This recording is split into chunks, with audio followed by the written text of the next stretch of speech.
Salut, c'est encore nous donc pour cette troisième partie de Arteg. Pour vous rappeler juste un peu ce que c'est Arteg. Arteg, c'est un événement qu'on pensait créer en public pour Montpellier Industrie Culturelle et Créative avec la métropole de Montpellier. On le fait finalement sur Internet, ce qui est très très bien aussi. On est dans les studios de l'ESMA, qui est également partenaire de l'événement, des très jolis studios. Et voilà, c'est un événement qui a été imaginé par Laurent Michaud, Suzy Wilson et moi-même. Et maintenant, je vous présente nos deux invités qui sont Jean-Mac. Là, il est là, Jean-Mac. Okay. Je vais me tourner vers Bastien et Bastien Grivet. Enchanté. Je vais peut-être commencer par te présenter, Bastien.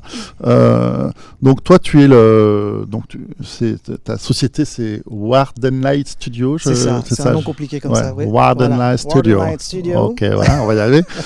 Et donc tu fais. Comment on peut d'ailleurs définir ton métier réellement? Comment tu te définis toi-même? On fait des dessins. Voilà. C'est aussi simple que ça. On fait Mais des dessins spéciaux. Des dessins spéciaux, du concept art, du développement visuel. C'est vraiment pour... c'est ce qui vient en fait avant que toutes les grandes choses sur un film soient faites, à part le scénario. C'est-à-dire que nous, on va mettre en image ce que des scénaristes, des producteurs, des réalisateurs ont en tête afin de créer ce qui va apparaître dans le film, dans le jeu vidéo, la publicité, n'importe quoi. Ok, super. On décide. Et là, vous avez travaillé avec donc des grosses sociétés comme Blur, Netflix, Warner Bros, Sony Pictures, notamment pour le film Spider-Man. Ça marche pas mal pour vous? C'est plutôt cool. Non, c'est très bien. C'est très bien. On est très contents. On se sent vraiment chanceux de travailler avec tous ces gens-là. Et là, oui, effectivement, justement, là, c'est pas fini parce que on travaille avec Netflix Animation beaucoup ces derniers temps, Nickelodeon aussi pour la prochaine série animée Star Trek. Donc le monde de l'animation, là, nous appelle beaucoup ces derniers temps, bizarrement. Et donc du coup, oui, non, ça marche plutôt bien. On est très contents. Oui, Montpellier, précisément Montbazin, petit village. Pas loin en fait. Ouais, on est plutôt du côté de Montbazin ici. Ouais, voilà. Peut-être on va regarder un petit extrait de ce que vous pouvez faire. Alors, on l'a pas choisi ensemble du coup parce que voilà, tu m'as pas rappelé hier. Je fais confiance. Je sais pas si tu as eu mon message. Ah merde. Ouais, tu devais me rappeler hier. C'est pas grave. On regarde l'extrait.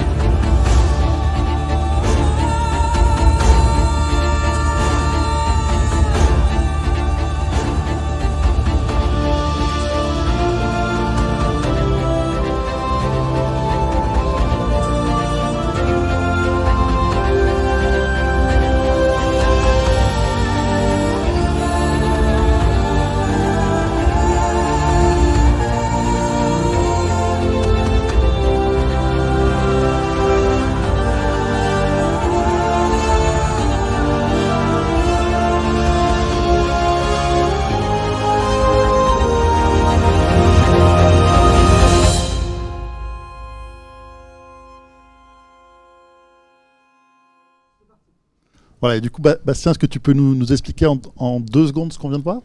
Là, en fait, c'était une petite explication de processus de création. Alors, sans vraiment rentrer dans les détails, mais montrer un petit peu les étapes que j'utilise ou qu'on utilise à Wardenlight Studio. Qui sont par exemple de démarrer avec des modèles 3D parce que actuellement, comme on disait, à l'époque on prenait un crayon à papier, on faisait un concept et puis si tout allait bien ça marchait. Là actuellement on peut utiliser la 3D afin de pouvoir choisir des angles de caméra différents, d'être beaucoup plus souple dans le choix justement du cadrage et donc du coup ça montrait que on pouvait utiliser justement la 3D afin d'être une base pour des couleurs, des matières et après on vient dans Photoshop, on colle par-dessus des photos. On dessine des effets et on rajoute des vaisseaux et puis à un moment on regarde l'image, on se dit mais qu'est-ce que ça veut dire, puis après on rajoute quelqu'un au premier plan histoire de dire c'est bon, il y a un sujet et puis voilà ça fait des chocs épiques et donc du coup voilà cette vidéo là était pour montrer un petit peu le process de A à Z de notre processus créatif. Vous faites des prévis aussi sur certains projets? Pas du tout. Ni storyboard, ni quoi que ce soit. Nous, vraiment, c'est des images. On est vraiment spécialisé dans l'image finie, en fait, dans le keyframe artwork, ce qui va définir une scène bien précise d'un film ou d'un jeu vidéo. En fait, c'était ça. D'accord. Tu as dit des chocs épiques ou des chocs à pic? Les deux. C'est très bien. C'est vrai, je vais les garder. Ouais, c'était étonnant. Donc, si on doit parler aussi de... Donc, toi, tu es suisse, hein, c'est ça? Oui. D'accord. Bon, c'est pas grave. Ça arrive à tout le monde. Et donc, comment ça se passe pour toi à Montpellier, justement? Vous êtes content d'être là? Oui, ça fait 12 ans qu'on est là. Donc justement avec ma femme, ce qui est justement la cofondatrice du studio avec moi, qui est plus précisément la boss, à qui je fais des gros bisous. On est arrivé de Suisse justement il y a à peu près 12 ans. Et donc du coup, moi j'ai été engagé au studio Ubisoft Montpellier pour démarrer. Puis après, je suis parti du studio pour démarrer un petit peu ma carrière un peu tout horizon. Mais je suis resté à Montpellier. Parce qu'en descendant du train, en découvrant la ville, j'ai dit ok, je veux habiter là et puis je ne bougerai plus. Et c'est exactement ce qui s'est passé. Après, on a voyagé un peu partout, mais Montpellier, on s'est dit c'est là qu'on reste, c'est là qu'on veut vivre. Et là maintenant, vous continuez par rapport aux autres gens qui travaillent dans l'animation, etc. Vous voyez, vous rencontrez? Oui. Alors, de l'époque glorieuse où on pouvait encore prendre un avion...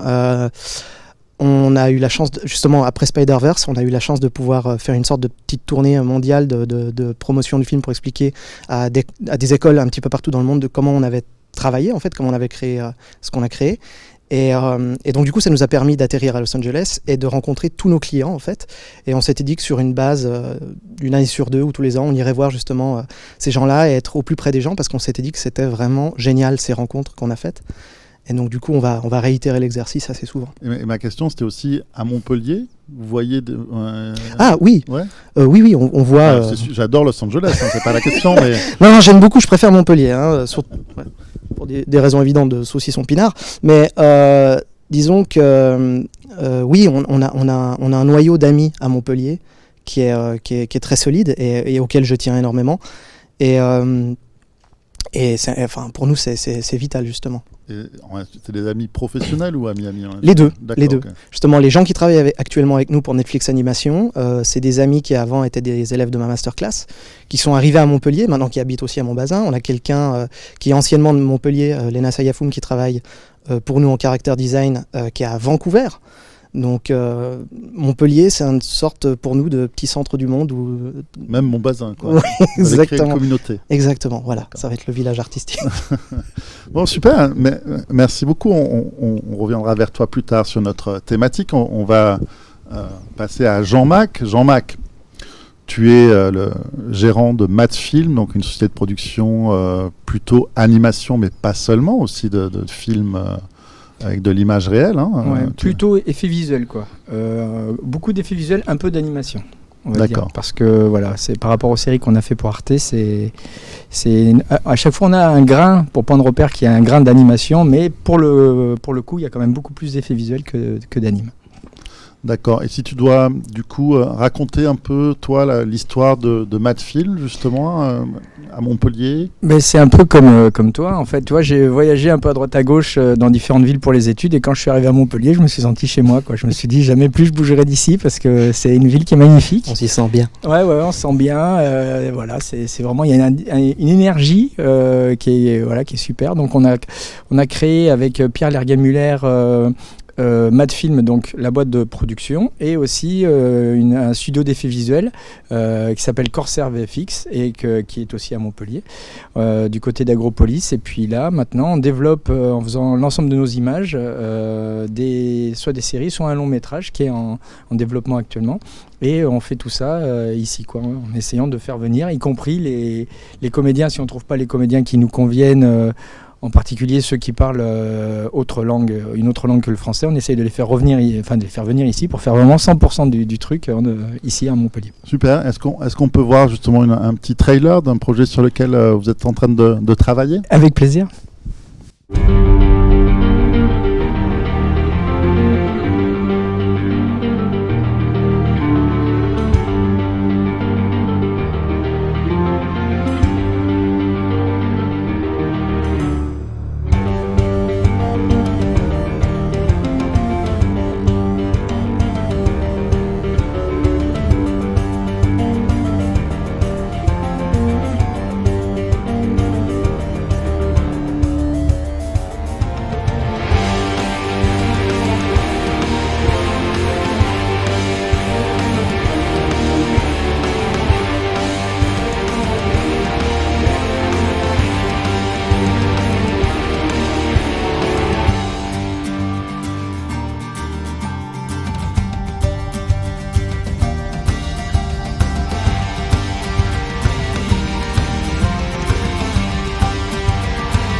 Voilà, en fait, c'était finalement une bande-annonce de Point de repère qui est votre hit, on peut dire. Exactement. On en est à la combienième saison? On a fait 3 saisons. On n'est pas à l'abri, on espère d'ailleurs, on va lancer une 4e. On est en train de voir écarter si on peut trouver un créneau, puisque là, le créneau est pris par notre nouvelle série qui s'appelle Déclic. Donc on a décidé de ne pas nous concurrencer nous-mêmes. Si on doit résumer peut-être très rapidement Point de repère, le principe c'est? Alors le principe c'est un petit grain de sable qui par un jeu de domino déclenche des énormes changements au niveau des civilisations. C'est à travers vraiment l'ensemble du temps, hein. Ça peut être de Alexandre le Grand jusqu'à Tchernobyl ou Cuba, donc des choses assez proches. Et voilà, le but premier est de montrer que tout le monde peut être acteur, puisqu'un petit grain de sable peut tout changer, et aussi d'essayer de voir ce qui s'est passé au niveau du passé pour essayer de ne pas refaire les mêmes erreurs actuellement. Et d'accord. Et en plus là, vous êtes sur si je me souviens bien, je connais un peu le sujet, vous êtes sur un processus de création qui est assez malin en fait, avec Point de repère. Oui, on fait un peu d'animation. Enfin, donc il y a de l'animation, comme on voit, hein, le grain, et c'est de l'anime. On a beaucoup d'effets visuels, et à chaque fois, effectivement, on a les comédiens qu'on met en nombre, sur fond vert, et après on les met en nombre chinoise, ce qui nous permet de nous concentrer sur l'action, pas sur les comédiens. Et c'est vrai qu'aussi, en termes de coût, ça nous permet d'avoir des images à haut effet visuel, avec un coût qui reste un coût série documentaire, quoi. Et sur votre nouveau projet, donc de 2080, là on est plutôt donc c'est pas le nom, hein, 2080. 2080 si, c'est 2080 nos futurs. Nos okay, futurs, voilà. Avec nos au pluriel, futur avec un S, vous voyez le jeu de mots. Ah ouais, magnifique. Génial. Et donc là, on a un peu déjà spoilé le concept quand même là, non? Mais en fait, oui, disons qu'au départ, on voulait faire une série qui soit interactive. C'est-à-dire qu'on se disait avec Netflix, tout ça, ça peut peut-être le faire. Donc, c'est-à-dire le spectateur qui choisit son futur. Il a plusieurs possibilités, il choisit, et après il voit ce que ça donne, mais avec des prospectives rigoureuses, hein, c'est-à-dire voilà, des futurologues qui disent voilà, la probabilité, si on part là-dessus, que ça donne ça ou ça. Mais finalement, avec notre vendeur international et notre coprod, on s'est rendu compte que c'était un peu compliqué d'avoir beaucoup de plateformes, même les Chinois n'ont pas encore la plateforme interactive et tout, donc on arrive un peu tôt. Donc du coup, on va faire 6x52 plus classique, avec des perspectives les plus intéressantes possibles, mais là encore, pour montrer ce qui peut se passer. C'est pour contrer le pessimisme ambiant, parce que écoutez, tout ce qui se passe actuellement, on va prendre 40 degrés, on va crever, ça va être horrible, alors que ce n'est pas le cas. Mais il y a effectivement des décisions importantes à prendre dès maintenant, et c'est ce que chacun doit faire. Et là, vous allez le faire avec quel processus visuel en fait? Alors, c'est des prises de vue réelles cette fois-ci. Donc, effectivement, là, on verra davantage les effets visuels, hein, quand on le voyait dans Point de repère, même s'ils y étaient. Là, c'est prises de vue réelles. Ensuite, effectivement, on a un workflow qui nous permet aussi d'arriver à mettre à l'intérieur d'un budget, on va dire, de 2 millions, 6 x 52 minutes. Donc, ça veut dire qu'il faut être malin à la base et penser les effets visuels dès le début, quoi. Voilà. D'accord, mais il y aura toujours beaucoup d'effets visuels ou un peu moins cette fois, hein. Quand tu dis ça en prise de vue réelle, ça veut dire que ça va être un mix entre les deux? Ouais, c'est ça. C'est-à-dire que là, si on avait vu la bande-annonce, par exemple, on voit un joueur de football américain, sauf qu'à la place des bras, il a des prothèses et des jambes. Donc on voit quelques images de football américain avec des prothèses, histoire de voir de parler du transhumanisme, ce genre de choses. C'est l'un des épisodes. Et donc du coup, voilà, ça oblige à avoir des effets visuels de haute qualité. Donc il faut les faire, parce que parfois un effet visuel entre un plan et un autre, c'est un coup de 1 à 10, et à l'arrivée le spectateur va pas voir la différence. Donc dans ce cas-là, autant prendre le coup 1, vous voyez. C'est une nécessité lorsqu'on veut quand même faire une série documentaire. Et question un petit peu orientée, est-ce que vous allez faire attention à l'esthétique dans cette série? Depuis le début, en fait, Point de repère, je trouve que c'est une série très esthétique, et c'est fait exprès. C'est en fait le but, que ce soit de Point de repère, de 2080, de Déclic, c'est de faire revenir dans le documentaire des spectateurs qui ne le regardent pas obligatoirement, qui n'aiment pas parce qu'ils se disent je vais voir des images en noir et blanc avec de l'INA, etc., etc. Et donc là, en fait, le but, c'est d'avoir un grain jeu vidéo, un grain blockbuster entre guillemets, un grain qui fait que en voyant les images, ces spectateurs-là, les 15-35, les 15-40, les gamers, se disent c'est ma cam, ça a été fait pour moi. Et c'est vrai, ça a été fait pour eux. Après, voilà, tout le monde a envie d'apprendre. je pense. Mais il y en a qui sont prêts à le faire si jamais l'esthétique est telle qu'ils ne s'ennuient pas, quoi. Ça crée un lien émotionnel en fait.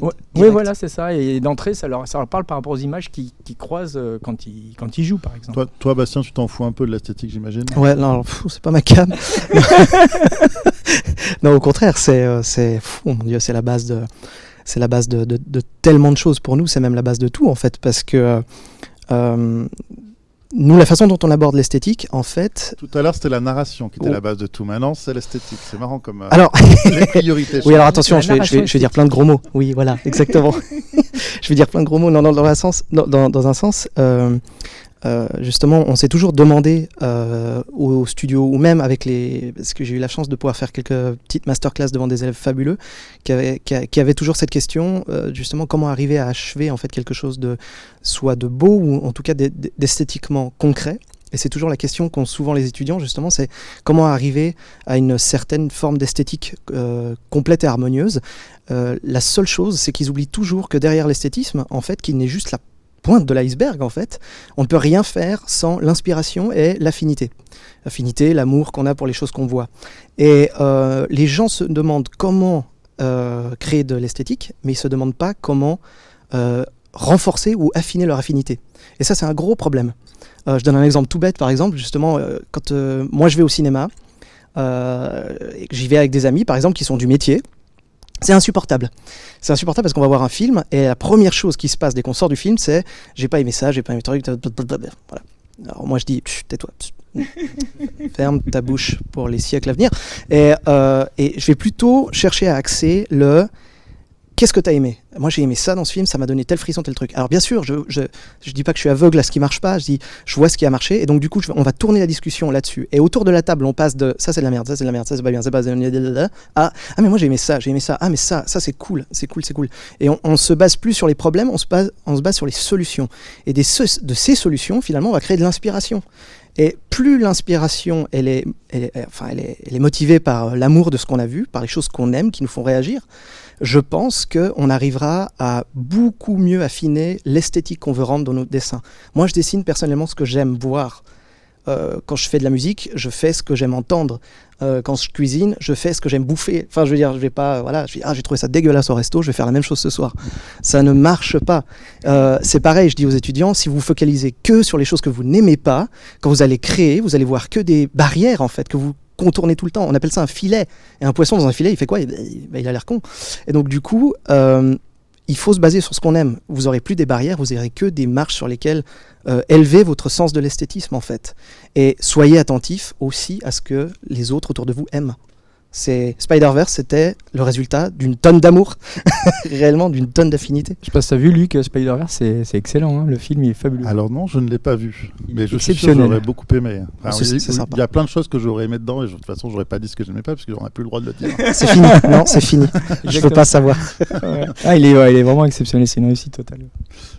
Jean, toi, c'est du coup beaucoup avec ton complice Pierre, Lergenmüller, qui est d'ailleurs un ancien de l'ESMA, que vous réfléchissez à ces projets. Ça se passe comment le processus de création justement sur la direction artistique justement Alors tout dépend quand c'est Pierre, par exemple, là, point de repère, c'est Pierre qui est à la base du projet, donc c'est lui qui réalise, c'est lui qui est artistiquement a développé ce genre de choses.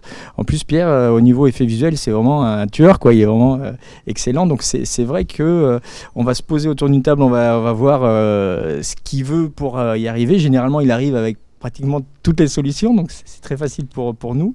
Et après, nous, si en termes de prod, eh ben, on va voir ce qu'il nous faut à telle date pour ensuite... Là, je pense surtout justement sur la patte artistique que vous allez donner au projet, au niveau justement l'esthétique justement du projet. C'est quelque chose que vous réfléchissez ensemble, vous l'avez tout de suite comme ça?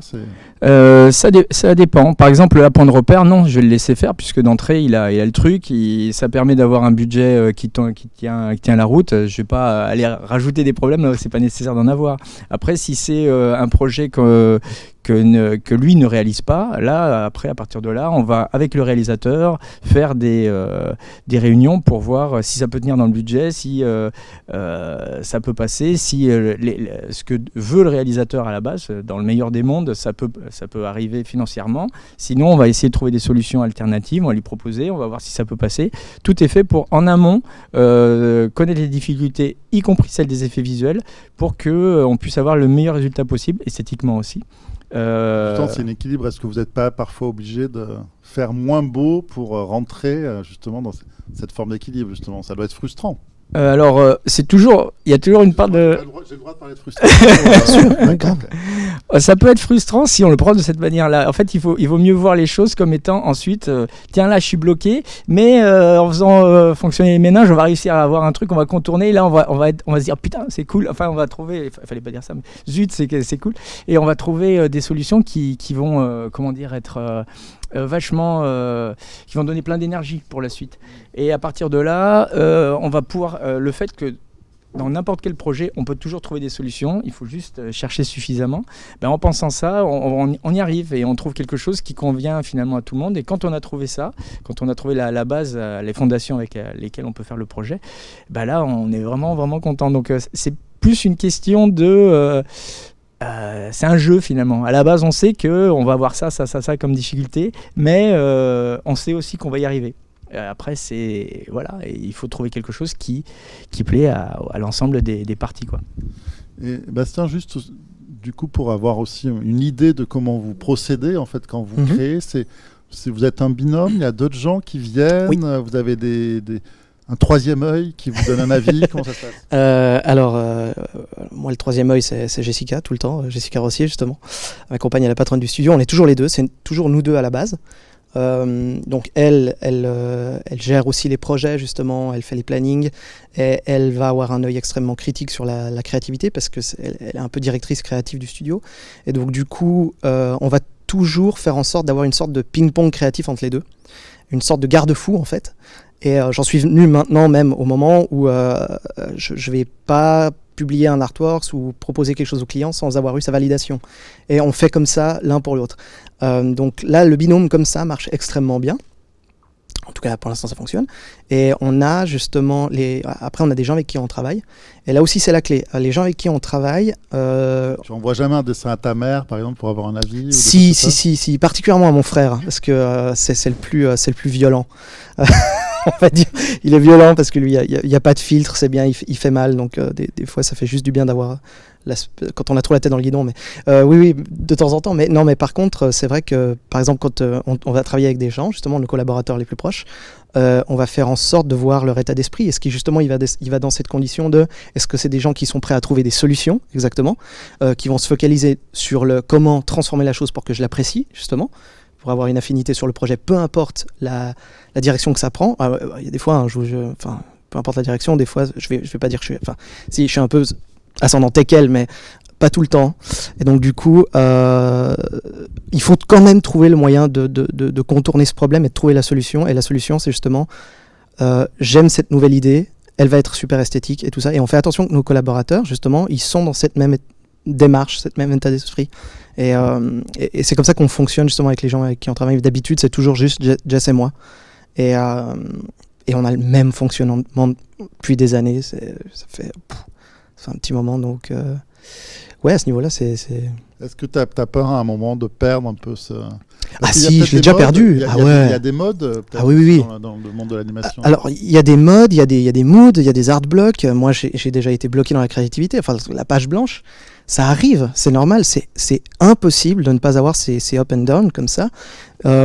Il faut très vite s'en sortir de ces choses-là. Alors moi, je me replonge dans ce que j'aimais étant enfant. Je vais me regarder Jurassic Park, Star Wars.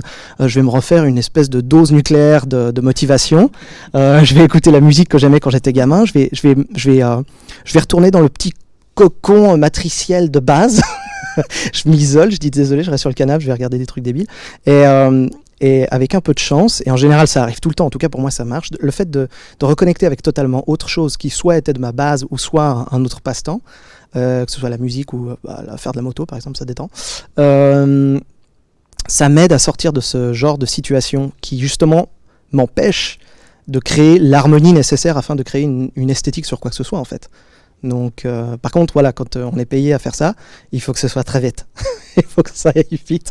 Parce que si on est pendant 6 mois dans un blocage, à Alors avec l'expérience, on voit qu'on passe en pilote automatique dans le cerveau.